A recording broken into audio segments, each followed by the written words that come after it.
In South Africa, when it comes to business and when it comes to the country, you've got to focus, you've got to move towards the center. In a democracy like America, you can afford to have extremely hostile right-wing views and left-wing views. It's a democracy. Grown and successful institutions, and it doesn't matter who runs America, doesn't matter. It'll always be an exceptionally successful economy.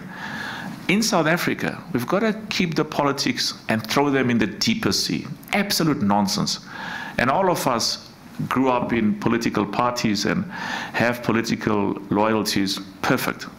But when it comes to business and when it comes to the country, you've got to focus, you've got to move towards the center. And you've got to focus on what is in the best interest of the country, what's in the best interest of jobs, the poor, private sector, business growth. We have to bring people to the center. We've got to focus on those issues that unites us, that puts us together. We cannot run world-class businesses if we don't partner with government and other stakeholders to create a world-class environment.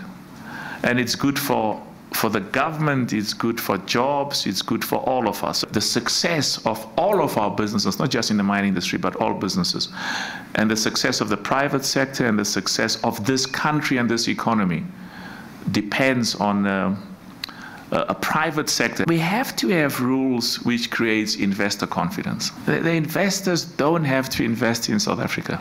All over the world, the most successful countries, the one thing that's not a secret anymore, even in the communist countries, you've got to respect the market. So the most successful economies in the world are those that have created an environment where the investment community, the CEOs and the private sectors have said, boom, this is an excellent country. The rules that Martin was talking about are the rules in the first instance which has to be competitive and attractive to the private sector. And that's what gives me confidence. Do we sometimes do weird things in the country? Absolutely. I mean, but, you know, and it shouldn't be a consolation to say, but other countries also do weird things, you know.